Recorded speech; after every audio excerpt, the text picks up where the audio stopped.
Hello semua, salam sejahtera Malaysia. Selamat datang ke channel Fels Lifestyle. Terima kasih kerana terus setia dan terus bersama di dalam channel ini. Tuan-tuan dan puan yang saya amat hormati, sebelum kita teruskan, di sini saya ada selitkan beberapa produk yang sangat baik, yang sangat bagus, terutamanya bagi anda di luar sana yang mempunyai masalah gout. Kepada mereka yang menyambut hari raya, menjelang raya ini, jangankan raya, bahkan pada musim puasa ini pun kena jaga kesehatan.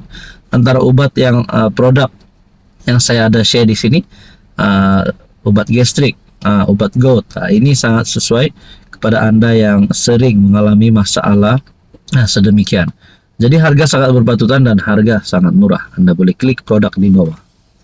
Saudara-saudara, berkaitan dengan rasuah Sabah, setelah tular di media sosial berkaitan dengan video yang tidak diedit, telah diserahkan kepada SPRM.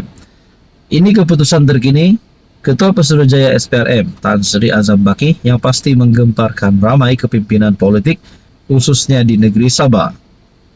Rasuah Sabah, SPRM akan teliti video penuh tak disunting, kata Azam Baki. SPRM akan meneliti versi penuh dan tidak disunting video yang didedahkan oleh seorang pemberi maklumat sejak November tahun lalu berhubung skandal rasuah di Sabah. Menurut Desta, Ketua Pesuruhjaya SPRM Azam Baki berkata, semakan tersebut akan untuk mengesahkan kredibiliti dan ketulenan video sebagai sebahagian daripada siasatan yang sedang dijalankan. Saya berpegang pada kenyataan saya sebelum ini.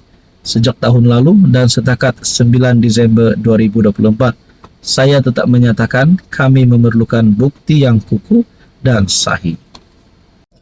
Hello semua, salam sejahtera Malaysia. Selamat datang ke channel Fels Lifestyle. Terima kasih tuan-tuan dan puan kerana terus setia dan terus bersama di dalam channel ini. Saudara-saudara yang saya amat hormati, tuan-tuan dan puan, berkaitan dengan isu skandal rasuah di Sabah yang telah menjadi cerita panas di kalangan rakyat Sabah, bahkan di kalangan rakyat Malaysia juga. Berkaitan dengan isu skandal rasuah ini, antara menjadi cerita yang paling dinantikan, keputusan dan perkembangan terkini berkaitan dengan isu ini paling dinantikan oleh orang-orang Sabah. Orang-orang Sabah, coba komen sikit. Ini berkaitan dengan perkembangan terkini rasuah Sabah. Sebelum ini kita dengar video diedit, video disunting dan banyaklah spekulasi, konspirasi untuk jatuhkan HJJ dan macam-macam lagi. Tapi ini satu keputusan terkini, LFL akan serah video belum diedit pada SPRM. Jadi saya terfikir kalau video yang belum diedit, maksudnya adalah video original, ini akan diserahkan kepada SPRM. Adakah dengan ini beberapa adun yang disebut sebelum ini, termasuk Ketua Menteri Sabah yang terpalit ataupun disebut di dalam isu dan kes ini, adakah dengan video yang original ini akan menunjukkan ataupun akan memaparkan bukti bahawa mereka ini benar-benar terlibat dengan rasuah? Kalau itu benar, sudah pasti jawatan mereka ini sebagai adun, ketua menteri dan apa saja jawatan mereka dalam politik, dalam kepimpinan parti mereka, dalam kepimpinan kerajaan negeri, sudah pasti mereka akan tergugat. Dalam artikel daripada Malaysia Kini, Pengarah Eksekutif Lawyers for Liberty Zaid Malik menyerahkan kepada SPRM video penuh yang belum diedit mengenai skandal rasuah Sabah. Menurut pengasas bersama organisasi itu, Latifah Koya. Latifah berkata, Zaid akan hadir di Ibu Pejabat SPRM di Putrajaya sekitar jam 2 petang untuk menyerahkan pemacu USB dan peranti asal yang digunakan pemberi maklumat untuk merakam video yang membabitkan Ketua Menteri Sabah, HJJ Noor, 8 adun dan speaker DUN Sabah. Tiada lagi alasan untuk SPRM tidak menyiasat kes ini, kata Latifah.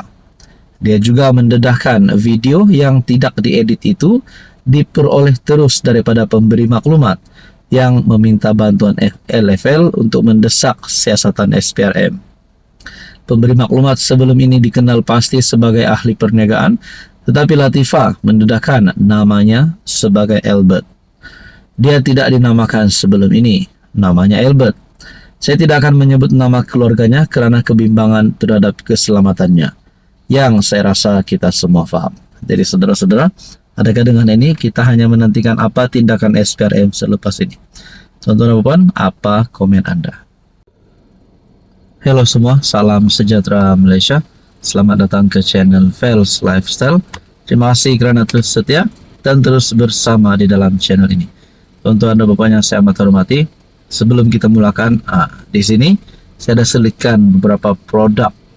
Ini sangat baik untuk Anda yang kini sedang menjalani ibadah puasa menjelang raya ini. Antara ubat yang paling dicari itu obat gastrik, obat gout. Jadi saudara-saudara, sebelum kena gout, di sini adalah beberapa pilihan yang saya selitkan, obat-obat yang sesuai untuk Anda. Jadi takkanlah nanti raya pula kena gout, tak enjoy lah. Jadi kepada Anda yang mempunyai gout, di sini saya ada sertakan obat dan order macam biasa, macam dekat Shopee, sangat mudah dan harga sangat berpatutan. Oke, saudara-saudara, berkaitan dengan peruntukan ahli parlimen pembangkang, ini membawa kepada isu pengisytiharan harta. Lalu dalam satu kenyataan, perlukah pembangkang isytihar harta demi peruntukan?